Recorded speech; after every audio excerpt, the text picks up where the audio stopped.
Hi everyone. My name's Nick Temple. I'm Deputy Chief Exec of Social Enterprise UK. So you're most welcome to the event as a whole, but also this session, which is Goliaths win, Davids lose, which we'll explain us in a second. Delighted that I have an esteemed panel to debate this. You don't have to laugh at the word esteemed. I genuinely believe it. That was said with full sincerity. In the order you will hear from them, I've got Yvonne Thomas, who's the MD of Interserve, the justice business within Interserve. So at the moment involved a lot in transforming rehabilitation, but also a background in government, and then before that also with BT in the private sector. Tom Lewis-Rainier, the comms director at Catch-22, who's filling in for his CEO, who unfortunately can't be with us today. Does that make me esteemed still? You're still esteemed. You're esteemed by default, I think. So can you be esteemed by default? I think so. We'll go with that. And Tom's particularly involved actually in their social investment and social innovation work. And Alison Reed, who is Chief Exec of Community Dental Services, a great and dynamic social enterprise, one of the few operating in the dental space that spun out of the NHS. And I won't label you as Goliaths or Davids. It might feel a bit personal if I did so, but you could probably gather that there's slightly larger organisations to my left and slightly smaller ones, including me, are over this side. I suppose the idea of this session is to look at whether the Social Value Act and agenda is adding to what might already be skewed in some sort of public sector commissioning. So is it, if we're making requirements of people to measure and report and articulate and communicate their social value, is that even more skewing the playing field in favour of the larger organisations? And if so, are there ways we can tackle that? What can we do about it? So whenever I've chaired a debate previously, it always tends to end in violent agreement. So I hope we might not have that entirely today, but I hope also we do get some actions and some solutions out of it. So I was just going to do a quick show of hands before we kick off. So at the moment, do you think, in terms of social value and public sector commissioning, that Goliaths win? Raise your hand if you think Goliaths wins and Davids lose. Okay. And if you think Davids do all right out of it as well. Okay, quite happy. Good. It's good that you raised your hand, Yvonne. I like that. And if you, can I just ask which of you consider yourself a Goliath in the organisational sense? And a David? Okay, cool. So we've got a sense of who's in the room. So, okay, without further ado, I will shut up. And first up, Yvonne, over to you. Thanks very much, Nick. So, being a Goliath, of course, we've got a slideshow. We do that. Okay, so I was quite entertained by the title of this session because the way I look at this, if my religious history serves me right, a young lad with no resources but a lot about him, saw this great big bloke in front of him and thought he's going to be a problem. He nipped round the back of a rock, picked up a free resource called a pebble, used a recycled asset slingshot, very neatly and deftly thought on his feet, took the bloke's eyes straight out, rendering him ineffective or dead. And that's what Davids do to Goliaths if Goliaths underestimate them. So I operate in a world of both large corporates, where I'm an outsourcer in the justice space where I specialise. We run a fair old chunk of the outsourced probation service. But I also operate in a world where I'm utterly dependent on a group of partners, and I use the word advisedly, not supply chain, but partners, because I can't deliver without them. So I'm not sure who's in charge in that situation, because I'm not sure anyone is. Well, I am a bit sometimes, but not very often. It's not like that. But that's not necessarily typical of what we see in large public sector procurements. So I'm going to put a contention up here that if we look at the social value approach to this, that the very, very best way to get the best social value generated is if people labelled Goliaths, people labelled Davids, and the people who actually really count, who make the decisions, i.e., in my world, the public sector, actually work together to create something different. So I'd just like to sort of give some perspectives on why this doesn't happen in the way we all want it to. Why is it that we just have great big procurements and companies like mine go, oh golly, that was good, we did rather well out of that. Let's go and commission some stuff from the third sector, which is really, how I think it works most of the time. But there are different ways. So let's look at some of the behaviours that we see. Right. The first thing is that I've learned over the last 2 years of trying to put some innovative ways of delivering together, not for its own sake, but because it was clear that the way traditional supply works doesn't actually maximise what can be done. And the first thing that I came across probably 2 to 3 years ago, when I started to try and engage really deeply with particularly the voluntary sector that's very important in making a success of our services, was what was the culture of our organisation, and was it getting in the way with dealing with small voluntary organisations, and actually what was their culture and their appetite to actually deal with us. And it does stand in the way if we sit there and sort of say, actually, you're going to have to take all of these commercial terms and you're going to have to behave like that and you're going to have to sign our 28-page contract and we're not going to pay you for 6 months. Of course, that's not going to work.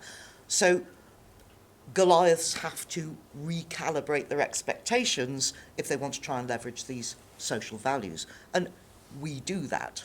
The second thing that stands in the way is commissioning behaviour.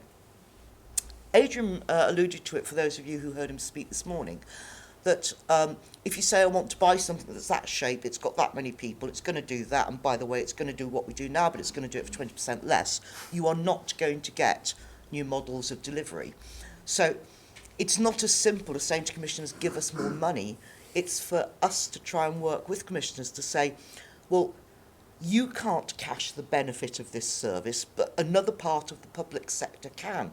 If we can collectively stop people offending, A&E on a Friday night will cost less to run. Simple things. But of course, the public sector can't join up and cash that benefit.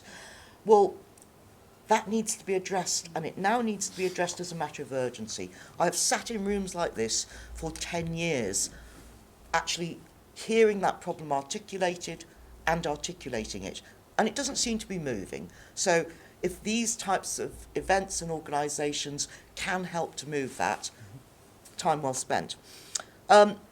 Procurement rules get in the way.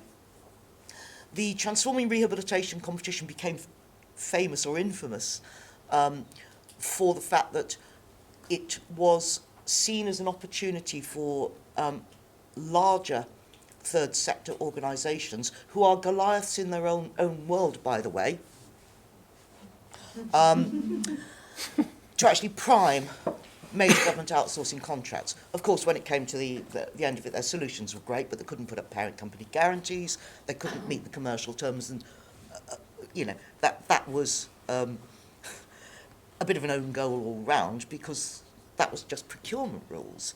So if government genuinely wants participation from a wider provider base, then it needs to look at that. Now, I don't particularly want them to look at that, because that would mean that I would have more competition, and I think there are better ways of working together to achieve the same outcomes, but I would say that, wouldn't I? Lack of imagination is a huge barrier. We tend to see what is there rather than saying, well, let's forget that and just do something completely different. So we'll come back to that, and I'm going to whip through a couple more points that I just want you to think about from our perspective. There's a few points up there that you can take away and think about what we could do better. We talked about commissioning behaviour. There is a responsibility on all of us who are providers to actually come up with better solutions for commissioners. If we think we've got all the answers, let's package them up and start to be much more proactive about new structures, new ways of doing business, new ways of contracting, rather than just sitting there and grumbling, which we all do. We all grumble at commissioners a lot. Well, perhaps we should be helping them a bit more. And I would also just like to tell you how things can be different. I'm very fortunate that I work for an organisation that gets social value, gets social outcomes. We can always do more, but we understand not only our responsibilities, but also the assets that are out there in terms of different sorts of organisations, different sorts of people. And over the last few years, we've had a number of initiatives that have actually sort of changed the dynamics of the market a little bit. And I've put 3 examples up here. The first is one of our early joint ventures on a major scale with a charity, was with the Rehab Group, an Irish charity. And a number of our work programmes are actually delivered by a JV called Rehab Job Fit. And I may surprise you when I tell you that we own 49% of it, not 51%. And it works really well. We weren't too hung up about structure. We entered into a contract with the government on an equal footing basis. It can be done. There has to be a will on both sides, but it can be done. The second is Purple Futures, which is the organisation that delivers the probation services, which is a partnership between ourselves, Shelter, P3, who are a sizable charity in a specialised field, and 3SC, who are a not-for-profit, who actually manage and acquire our third sector supply chain for us because they're better at it than we are. Very interesting. That is a £700 million set of contracts, and it's run out of a genuine joint enterprise. And the final one was very briefly referred to this morning. A number of us, including Chris Wright at Catch 22, after the TR competitions failed to deliver a new model with the third sector playing a much more prominent part at the top of a table, a number of us sat down and started thinking about what had interfered with that process. And to cut a long story short, ourselves, Catch 22, a small SME called Club Finance, who are very innovative, and Big Society Capital have got together, and we put in an innovative business idea called Business Impact Challenge. So we have a prototype for a public services laboratory that will not only build capability for the third sector, but will also start to put together some new financial products that the third sector can use in lieu of things like parent company guarantees. Now, when you put the third sector and Goliath together, and you throw some bankers in and some accountants, you get real clarity of vision. That is so. I took you seriously. There we go. That is actually what we presented to Big Society Capital. The Public Services Lab is a physical entity. It's a capability building entity, but it's also a market-changing concept.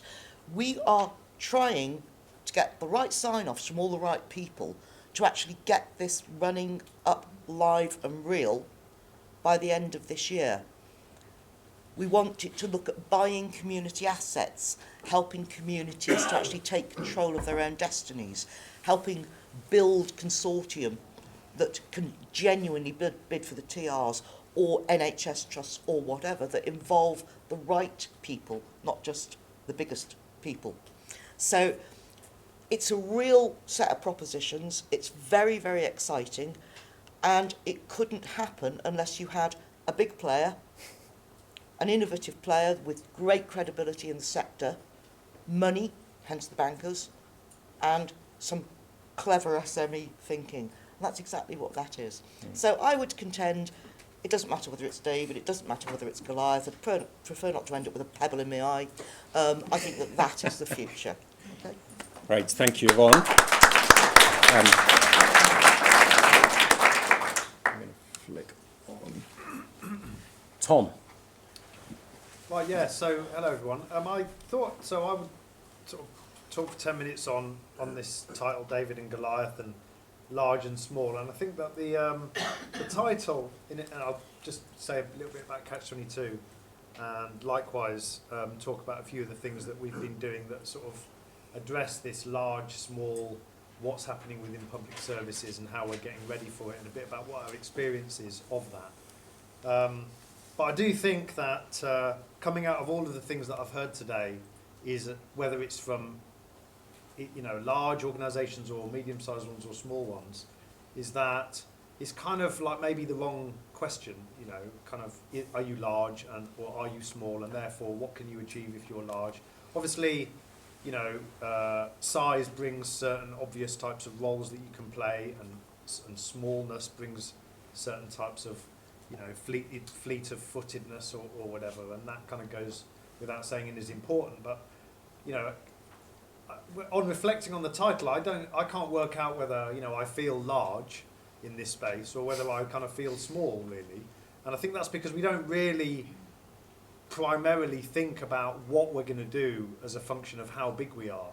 We kind of think we think slightly differently about it, I guess. And of course it does come into it at some point. But so just a little bit to explain, Catch-22 is a charity. We call ourselves a social business because about 4 or 5 years ago we kind of realised that operating traditionally like a charity, heavily reliant on voluntary income to cover overheads, and the choppiness of that business model just didn't kind of work for us.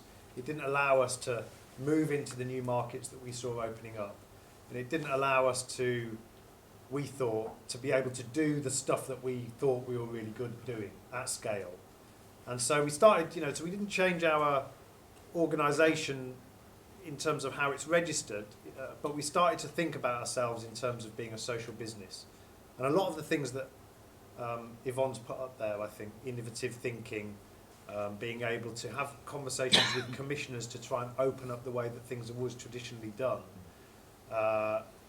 That's when we started to think about, innovative joint ventures, those sorts of things. How can we leverage other things that we don't have, such as really strong balance sheets, for example, to help us to get seats at tables where we can do what it is that we think we're really good at doing, rather than being obsessed with doing everything.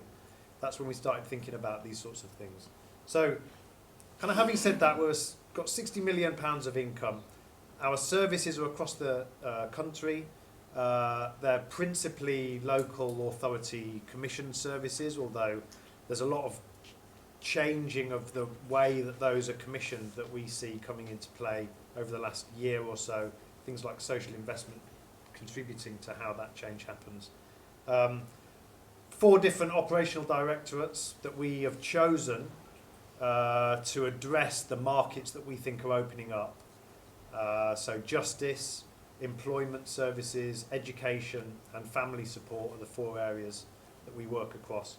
And I think in terms of what binds all of that stuff together at Catch-22 and maintaining a kind of clarity of vision, I suppose, and purpose, is that we believe the outcomes that have been experienced by those delivering public services or by those experiencing the delivery of public services have been too poor for too long, really. And we've been a part of that delivery, and we believe that the current austerity kind of financial position is an opportunity for us to try and rethink the way that some of these things are done. So, and we're starting now to see a lot of opening up and reorganisation in the markets in some of these markets. So, in some it's been happening for a while. Education, the academies programme has been out there for a while. In some it's been happening more recently, such as the transforming rehabilitation stuff. And in some markets, there's obvious big change coming down the line. So in terms of children's services markets, youth justice as well. And so what we're thinking is, how do we get ready for some of that change? And we welcome the change that's happening, and we feel that we're a part of that. So we've got about 1,000 staff, about 600 volunteers. So we feel that we've got some stature to be able to participate at scale. I think, though, rather than taking a market-focused approach into how we address these these opportunities. So rather than thinking, are we big or are we small, you know, we kind of think, what are the right approaches that need to be made in the delivery of public services, and how do we get more of these approaches to the front line? So those approaches we characterise in three terms, really. One is sort of shamefacedly stolen from Steve Hilton, which is about being more human. So it's about building relationships with service users, getting up closer, coordinating the delivery of services more coherently around and flexibly around the needs of those people that are experiencing the delivery of services, which means reorganising and making more human, if you like, some of the procurement rules. So this is a kind of nod to Yvonne's point about procurement rules, siloed budgets, all of these things that get in the way of introducing a lot of these types of approaches. So that's one, is being more human in terms of how these are delivered. Second one is one that was mentioned this morning, particularly on the BITC section, which is about unlocking capacity. So in communities, there's a lot of capacity at the moment which is unlocked, whether it's through volunteering, whether it's through SMEs, whether it's through groups that are active already in the local community. So what we'd like to participate in is in a breaking down of where the coordination of services are delivered, so that there's more local accountability for some of those services. And then finally, I think different governance structures is an area where we think small organisations can participate more with the credibility and with more input as large organisations. So Purple Futures is a good example of that, where you've got a credible platform for the social sector to be delivering an essential part of a human-facing public services role within. It's not a traditional supply chain, it's a sort of innovative structure whereby that work gets to the market. And Public Services Lab, Yvonne's gone over, is kind of, we think, another iteration of that. So as I said, we're kind of agnostic about who delivers services, as long as these types of approaches are put behind the delivery of those services. And we're quite eager to participate with any organisation that's kind of that's for profit or not for profit, that can help outcomes be improved in public services, really. And there was a couple of examples I was going to talk about, but maybe I'll leave those for the questions thereafter. Great, thank you very much, Tom. Yeah, I'm keen we have good time for questions as well. So without further ado, Alison. Right, thank you. This is not a trick question, but can I ask how many of you are registered with an NHS dentist? You can show of hands. Okay. And how many of you know of or have experience of somebody being referred in, family, friend, to hospital for dentistry? Okay. Right, it's just a smaller number. So we're not quite either of those. That's why I asked. Because community dentistry is what it says. We provide a service for children and vulnerable adults and older people that cannot access a high street dentist. We are part of the NHS commissioning and all of the issues regarding commissioning, I echo. But we are, our goal is really to improve oral health. And the media coverage around that has probably highlighted to people that with the sugar challenge, oral health in our society is deteriorating. What's the highest reason for children being admitted to hospital for a general anaesthetic? Extraction of teeth. Now, I don't know, I hope to goodness none of your children have had that experience, but having had to follow many children in to see them having that procedure undertaken, general anaesthetics aren't nice, and they do make them feel really yucky afterwards, but the very fact that they might have big gaps as a result of having to take out teeth that are rotten purely through the diet that they undertake and the fact that they don't brush their teeth twice a day is quite a sad indictment of society, I think, and it reflects something about the complexity for us about being able to demonstrate our social value.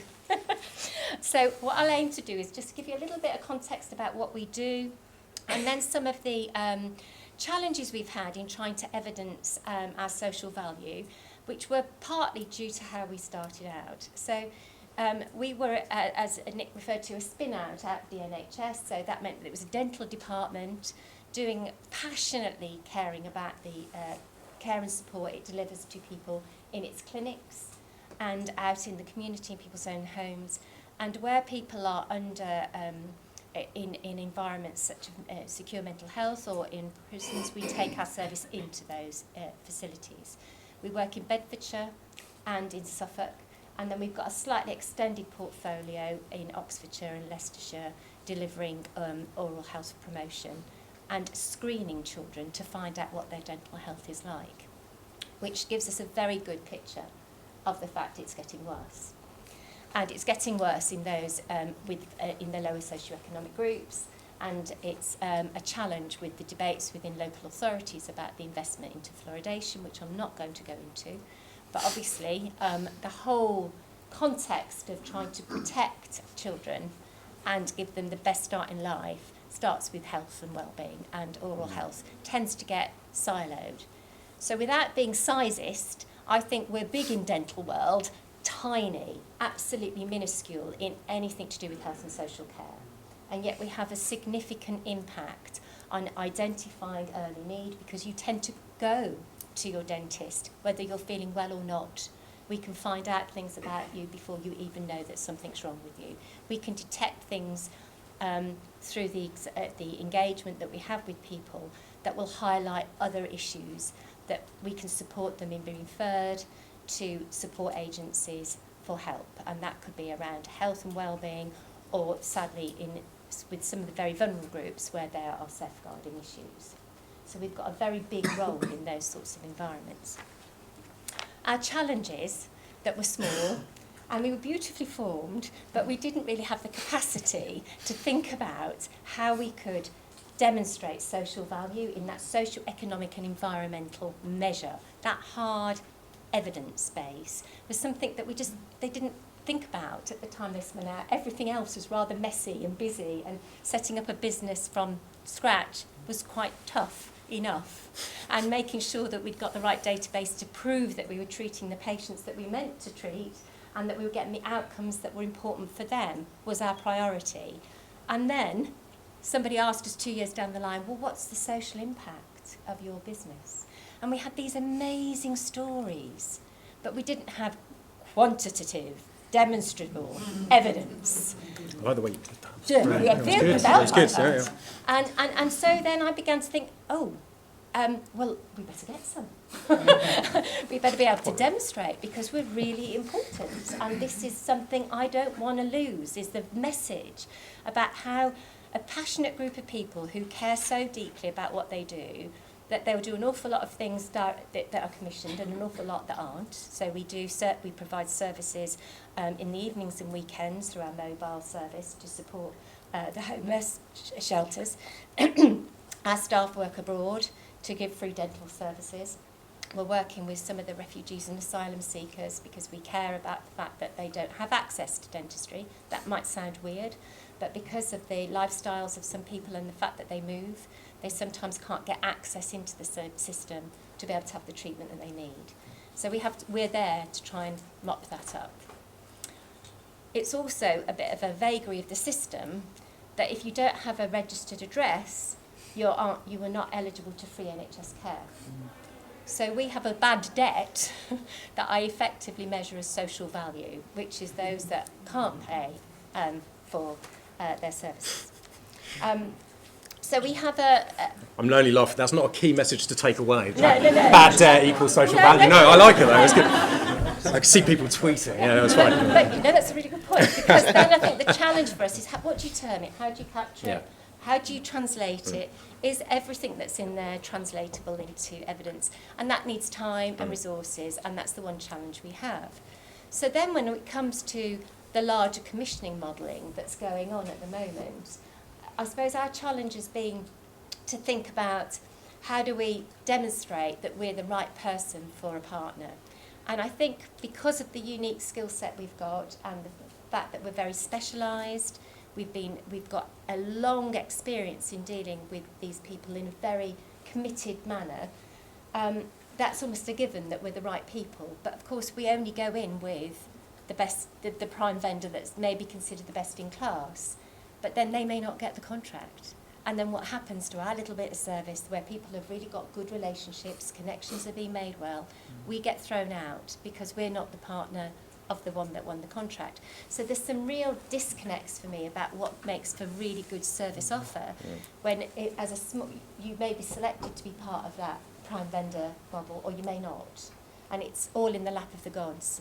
And, because whether you've chosen the right person to pitch with, bluntly, and that doesn't feel right. And it certainly hasn't felt right with the prison contracts that have been let recently.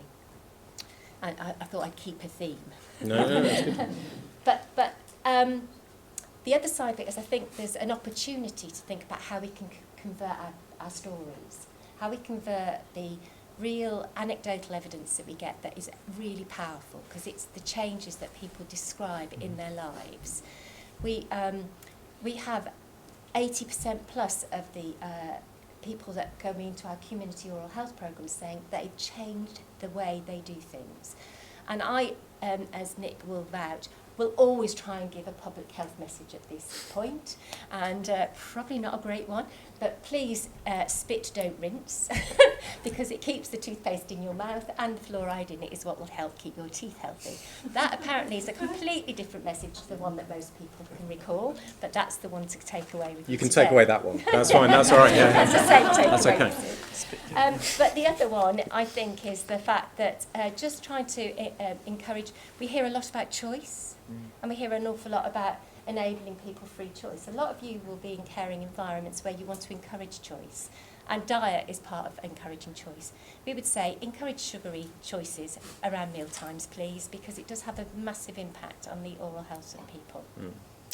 So in going forward, I suppose for us, and thinking about how we can demonstrate social value, I believe that we've got an awful lot that can demonstrate social value in the way that we do things.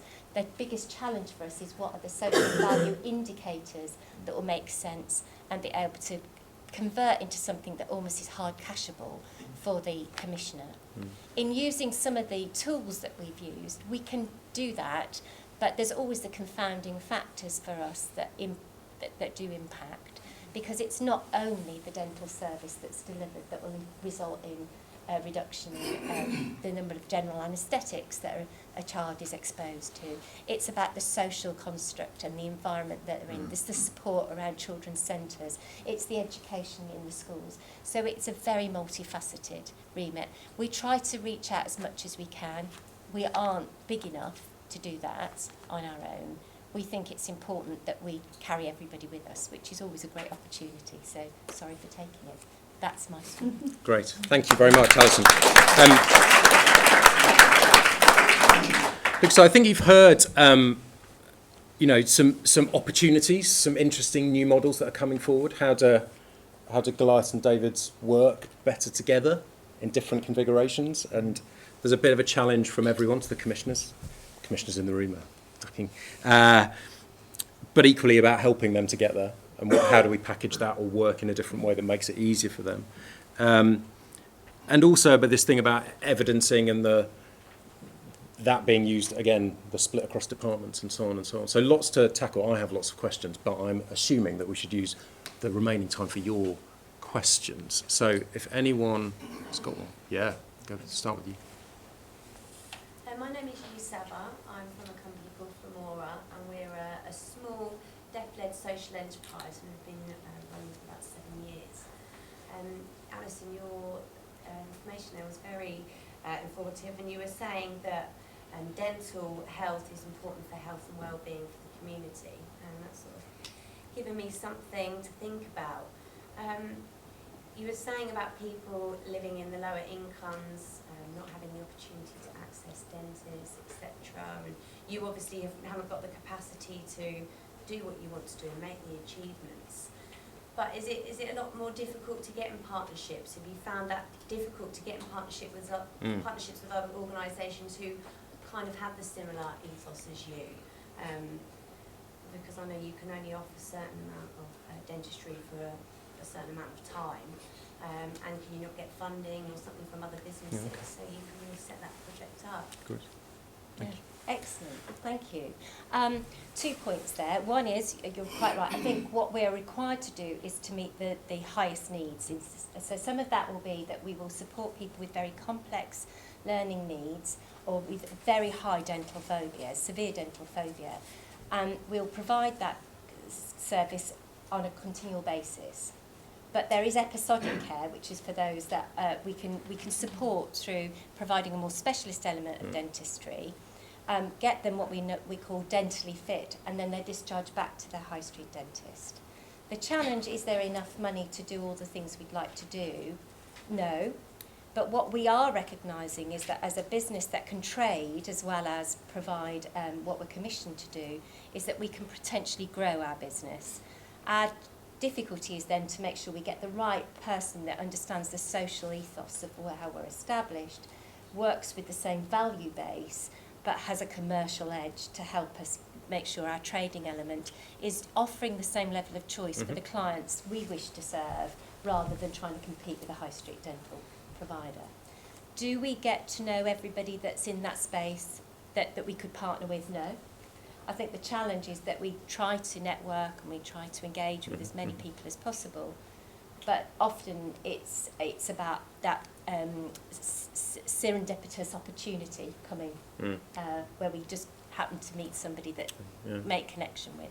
And not having the capacity to get around everyone and do all that networking. Right, more hands, please. I'm not taking news. I'll go here first, and then here, and then here. Yeah. I want to not so much ask a question, but pick up a point that was made, both by Yvonne and Tom mentioned it as well, in terms of procurement rules. I'm a procurement officer. Welcome. And I think it's worthwhile making a distinction between rules imposed by law and things which have just arisen out of practice. Because it is true that there is a lot of both EU and UK legislation which is the law and must be obeyed, and which restricts the procurement process, and in some cases is deliberately intended. The intention of the legislator was to limit my discretion as a procurement officer. However, there are also procurement rules, in scare quotes, which have actually simply arisen. They've just become practice. It's the traditional way of doing things, but actually it's not something that the law says you must or you may not. It's kind of, well, this is the way it's always been done. And in the practice of many public bodies, local councils like mine, there's a certain element by which procurement professionals behave as though those two things are the same thing. So the things which are just established practice is treated as to be set in stone in exactly the same way as the law, and I think there needs to be that needs to be something the procurement professionals, the commissioners, are aware of. And I want to make one particular example of that if I've got time. You could be quick if you're quick. Financial checks. So a lot of procuring bodies carry out a financial check in pretty much every tendering exercise they put out, as though that's a requirement, as though the law says you must assess the financial standing of bidders. There's nothing in the law that says that whatsoever. There are laws about how you can do it if you think you need to, but there's no law saying that when you carry out a public tender process, you must assess the finances. Great. We carry out a proper financial check in about 10% of our tenders, and 90% with no financial checks whatsoever, because in many cases they're not justified and they're just a barrier to small business. Thank you very much, Joni. She's getting look at that. Procurement applause, which is great. And Jamie's from Durham County Council. They're one of the nominees in the Social Value Awards later. You probably gather why. I was just going to add one brief thing, and then just to say, I suppose, there's a legal clinic this afternoon, which is exactly looking at what's permitted, and particularly looking at the permission and opportunity you have actually amongst the rules and the actual rules. So, sorry, Tom. Yeah, go for it. Yeah, I was just going to comment that I think quite often what's used as a bit of a conversation point in roundtables and sessions and stuff is commissioning on the one hand and procurement on the other hand, or in the same hand, or whatever. But the two are different exercises, and I think that kind of where the starting point should be, in my view, is commissioning and what it is that you're procuring and how you design what that service is, or that configuration of resources, or what the outcomes are. And people talk about working backwards from the outcomes. And I think that's the kind of thing that, for me, procurement rules, kind of is largely about the commissioning environment as well, and how those things are designed. What it is that's procured. Tim? And John. Tim from Interserve. Just a quick welcome the opinions of the panel on not rules and regulations, but prejudices and perceptions. Big, competent, greedy, uncaring, small, lovely, but useless. He really looked at us when he said that, didn't he? It was like brutal. And the other prejudice, you can't have, you've got to do one or the other. Sure. There's a choice. Yeah, yeah. Clearly, we don't believe any of that. Suddenly I'm it's a glad. false choice. Yeah. But what can we all collectively do to debunk those prejudices? Good. Yeah. Okay. That's a good challenge. Do you want to go for that first, and then I'll come back to you? So I think it's quite interesting, this whole perception thing, isn't it? If I had a penny for every time I'm asked, is it right to make profits from prisoners and offenders, I would be an extremely rich person, even richer than the fat cat I'm supposed to be, right? The simple fact is that these are the wrong perceptions. Are we good at what we do? Are we well motivated? Do we have the right partners? If commissioners ask those questions and we ask them of each other, we'll end up with very functional public service delivery arrangements.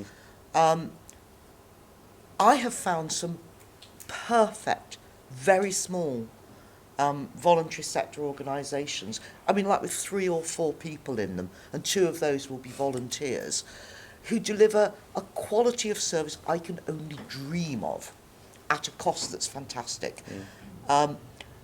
So small can be perfect, large can be useless. The only difference is if small is useless, it's only a small amount of uselessness. If you get large and useless, it's dangerous. I like. That's something. Large and useless is very bad. Something to remember there, right? Okay, Alison, any thoughts on those prejudices? Like, I know how good your organisation is, so but do you run into that? Like, you deal with some big organisations as well. Do they come armed with a prejudice about how you are and who you are? Do you think? No, I don't think so. I think because of the fact that we've got a specialism, it's a slightly different position because we come from a position of really understanding the legislation. Unfortunately, that I always dislike intensely any professional group that says, "Oh, we're different." But the way in which dental services have been treated and the law has established around the dental contract and the Dental Act has enabled them to get away with saying that because there's legislation that backs that up. So in many respects, we come to the table as equal partners, one, because we've got the expertise and knowledge and the really deep understanding of how that could work differently, with the opportunity to work with somebody that can understand how to work at scale, how we could work differently, what the systems are that we could use that could help us to do things in a much more slick and effective way. So I think there's really great opportunities to work together. And I'm not sure, having come from a commissioning background, I'm not sure that the commissioner itself is looking at that saying that's really bad and evil. I think it's how we have to write the responses sometimes don't always help us to be able to present the picture in the way that we'd like. Tom, anything? Well, I think, to add? I mean, we obviously there is prejudice, and there are preconceived ideas about who organisations are and what they therefore can do, and I guess, I feel like I'm on the receiving end of that. So one example is when we get corporate interest, they kind of see us as a charity and therefore have got this idea about how we're going to participate. But on the other hand, I'm kind of acutely aware that we're seen as large, and so to a lot of the voluntary sector, probably somebody who is more profit driven than otherwise. So, and I think, it's just like you've just got to get over that, and you've just got to know what you're good at doing and then drive that home incessantly, drive a culture across the business so that everybody knows what that is. And then it doesn't really matter whether you're doing this particular type of role or that type of role, as long as you know why you're in it and the value that you're bringing. I think you can overcome, and you also get over a lot of that stuff, prejudices about who are we, who do we need to be, how do people see us? You just get on with doing stuff, and then it becomes easy to work with people, I think, and to sort of test things out and be a bit innovative, I guess. And I think that everybody you know, so I've got this kind of view about what public service delivery might look like in 2020 or whatever. And I think it's going to be lots of different types of stakeholders rethinking the role that they play within it. So I'm not going to, you know, kind of paint the picture of a theoretical kind of future. Again, the public services lab is a bit where that's being played out. But I was sitting... It's the start of the thinking. It's not a simple answer. I think I was sitting at, just to give a quick example, I was sitting at a big corporate social responsibility kind of conference a few days ago. And they're basically, what all the companies were talking about was how they were trying to get kids into work or, you know, solve some social problem. And somebody talked about the welfare state and public service delivery. And it's basically the same thing to me, but companies don't see that, on the whole, largely don't see that that's what they're doing, is achieving some form of social service delivery. You know, they kind of see it within their own terms as their own. So I wouldn't put Interserve certainly on this platform in that kind of agenda. And I think that's what's, when you bake it into your business as your social responsibility, it's a different thing. But I think, again, companies have to a place to rethink you know, kind of how they operate. Right, I'm going to take 3 questions because we've got lots. Oh, sorry. So John, and then Mark, and then Louise, and then I will come back for another 3. So let's take the questions first. Yeah, John, go for it. So I'm John Hitchin, I'm Deputy Chief Exec of a social enterprise called Renacy. We do delivery of services, but we also do research and consultancy. To try and help Nick out to prevent everyone from agreeing with each other too much. Thanks, John. Go for it. I'm just wondering whether the way in which you've all articulated this debate in different ways, it's moved in different ways, it's actually quite a relative concept. So sometimes you feel like you're David and sometimes you feel like you're Goliath, rather than a binary or a fixed concept. But also, in whatever relationship that is, the person that feels like they're David does have less power than the first person that feels like they're Goliath. And the way in which you, particularly Alison, articulated some of the challenges that you have, but you know, you pick the contractor that you think is the best in class, and you can then end up losing all your work, I suppose, and not getting that contract. And I just wonder whether those of you who are, now I know that the Goliaths lose too, but at the same time, they have a bigger scale to absorb some of that. So a lot of the kind of smaller organisations that I know, we're quite small compared to some of you at this, but we're also bigger than some of the organisations we work with, who are very small grassroots community organisations. We can bust them if we get it wrong. And I just wonder whether more needs to be done to appreciate that power dynamic. Great. Across the relationship. Fantastic, thank you. So a question about the power dynamic, which I think we'll definitely come back to. Mark, My point is slightly different to that, and that's there's kind of this perception, because we're a large charity, I'm not sort of P3, we're large now, but we want small.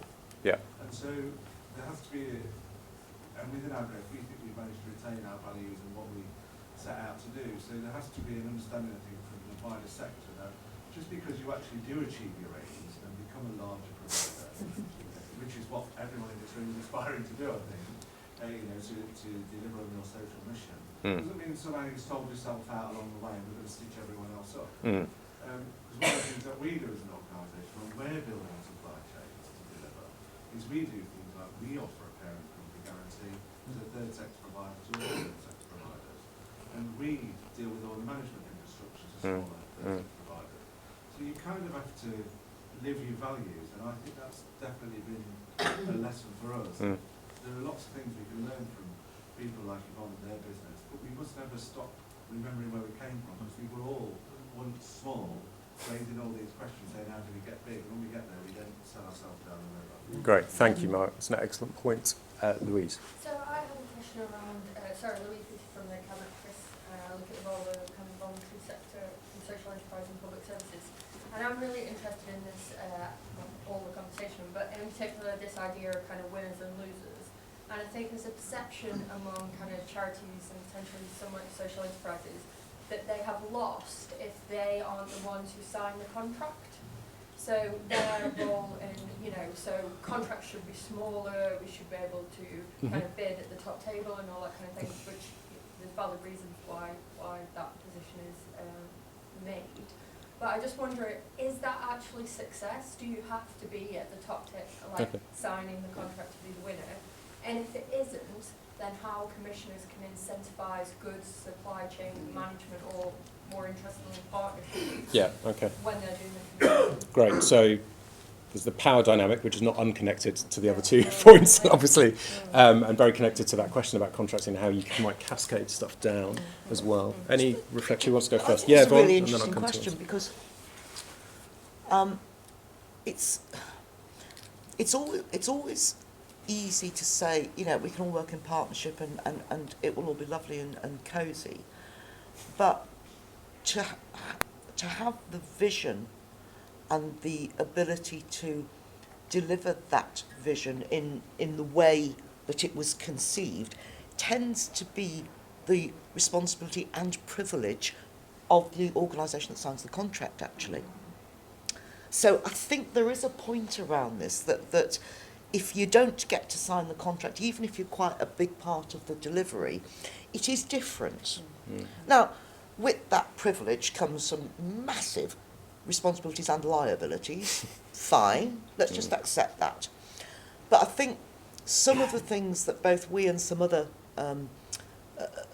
larger organisations have done over the last years, we're starting to look at the structural ways of addressing those.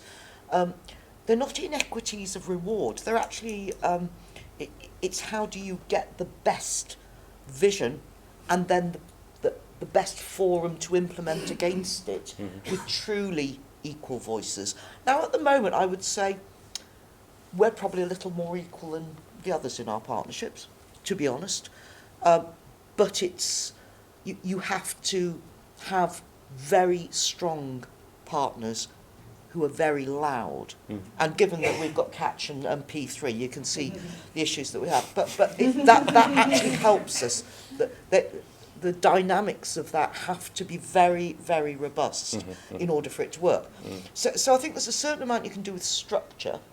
I think the PSL model is very different and will take us somewhere else if we can get that going. The early iterations, which was our rehab job fit model, that's worked well. Purple Futures went somewhere different. That's a different concept again. And I think now we've got 60 charities delivering for us collectively. We've got about 200 people delivering services into that. We're spending in excess of 10 million with the third sector through that vehicle every year. Just also mentioned that the grants programme within that, it's kind of, this is back to the limit of values, where one of the things we suggested on the way in was not having a price-driven commissioning process, is what we all dream of. And Interserve delivered on that promise and not involved in granting. So it's those kind of things that I think that really do make relive our values and if you like, Interserve start to live. So Go on. You do have to change if you're going to take responsibility for trying to deliver public services in a different way. You do have to change your organisational sort of thinking somewhat. So it would be very, very easy for us to say, well, actually, we're going to pay everybody 60 days in a year. We don't care whether you're a charity or an SME or whatever. We most certainly won't give grants. We give donations. We don't do grants, you know, and we'll do a little bit of that. But no, that is not what we did, because that's not how our partner sector knows how to operate. So we moderated how we want to do this to suit our provider base, because why wouldn't you? Makes sense. Doesn't cost any more either. So, Alison, anything on that? So, like, there was a couple of bits to that. There was the power dynamic, and there was also the kind of could those designing and developing the contracts help achieve, I suppose, better power dynamics or more equal, or a sense of social value cascading down? What do you make of that? Well, I mean, I would absolutely echo Yvonne's point that I do think if you're not involved in signing the contract, you do feel like you've lost something. And there is always the risk, as there has been, where you lose an element of the business purely because you can't be in that. You haven't got a dialogue that allows you to even engage with anybody else. I think that then leads us into, well, can you adapt quickly enough to stop yourself from dying? So, as you say, going bust. So there's really that thing about, for all of us, is to be constantly thinking about what's the implication of going into this, because if I lose it, what's going to happen next? Then the question about, well, is the commissioning framework right? I think there's some really big challenge about whether it is or isn't, because for smaller providers, there's a question about, well, why can't we go in separately, but then work with whomever, rather than do it the other way around. So we are given equal right in that commissioning to be able to present ourselves as the best for that element. But our commitment will be to how we will work in partnership. So because at the moment, it's about who you picture, who you chuck your hat in with. I think that there's really is a question about whether for smaller providers we should be able to have an equal voice, and it's impossible to have it in the way it's set up at the moment. Okay, Tom, briefly, I'm keen to get another round of questions in. Well, I think if you want it really briefly, I think it boils down again to sort of knowing what you're good at doing, I think, you know. So we understand where we're playing a role within the supply chain, and I think Yvonne said something which I'd written down sort of last night when thinking about this, which is about being a good partner, you know, and having that trust in the supply chain that you're in, whatever sort of role you play within that is really, really important, and standing behind that, you know. So we're operating within various transforming rehabilitation supply chains. We bid as a prime, we didn't win. It was a painful experience. We had to pick ourselves up and dust ourselves down, which we did vigorously for about 20 minutes. And then we kind of, it's easy for me to say this because we're kind of big enough to be able to reorientate ourselves, but we then reorientate ourselves to supply chains within that. So, you know, and again, it's just knowing what you're good at doing and how you're bringing the value to whatever the structure is that you're operating within. Some final questions, so we're going to need short questions and equally short answers. Yes? Just to build on what we said before about power dynamics, and I've worked in supported housing for a while now. Sorry, I had in Brooks from South West London last year, and the trend has been, you know, for decades now, for smaller local organisations to become larger by merging with neighbours and so on and so forth. So, you know, that's right at times. You know, sometimes localism can mean unaccountability. Sorry, small local organisations can be open to fraud, lack of accountability, and so on. But what I see is happening is that with agendas like regionalism, so talk of power dynamics, regionalism setting procurement agendas, meaning that organisations, there's a lack of choice comes into play. Organisations have to merge or be consumed by larger Goliaths, if you like. Okay. And the other issue is that, if I understand the substance of this workshop right, is that lean times mean that unleash creativity, small organisations come together, new ideas, partners who have never before become partners, will have better outcomes. That's fantastic. My anxiety is that that can't keep up with the dismantling of the infrastructure that was there before, the funding being turned off to local authorities. Sure. Massive taking down of infrastructure. Now, rightly or wrongly, I'm not saying that infrastructure is all right, that it was, you know, perfect, but my anxiety is it's not going to keep up with that. And so, personally, I can't class austerity yet as an opportunity. To me, I see it as too much of a threat to the opportunity. Okay, thank you. There's some stuff in there certainly about the devolution, regionalism, and some stuff going up in scale. I'd like to come back, Tom. I'd love your view on the sort of big organisation taking over a smaller organisation, if I can, just because you've done that relatively recently. Am I allowed to do that? Yeah. Possibly. And Colin, quick question. Yeah, very good. My name is Colin Derry. I'm the sales director in the Wild Hearts Group. So we're a social enterprise, and we sell stuff, and business development is a big part of my day-to-day communications with big companies. So we're relative, David, and sort of in the Goliath sphere, but we're very capable of winning those businesses. But I'm perpetually frustrated that lack of social enterprise targets for procurement professionals. So you've got carbon reduction targets, you've got SME targets, you've got all sorts of other savings targets, yet at the end of it, when we show we're commercial and we're competitive, the right quality, that lack of target doesn't help us. So I wonder why so many large-scale corporate businesses who sponsor lots of social value things, who are very keen to drive social value in their regional places, don't have social enterprise or value targets for the procurement professionals.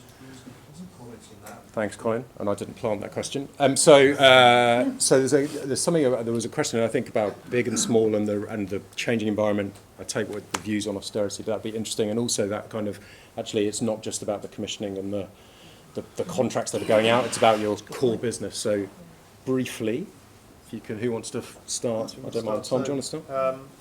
The thing that you were referring to then, Nick, I think, is that at the end of last year, Catch 22 acquired, or I'm not quite sure what that means in this context, but acquired another charity called Only Connect, which was a small, sort of couple of £1 million criminal justice charity. The reason we took them on, if you like, is because on the one hand, they needed some financial support, otherwise they would have gone out of business. They were running according to this sort of traditional charity model where they were dependent on voluntary income, not much sort of fee for service payment coming in.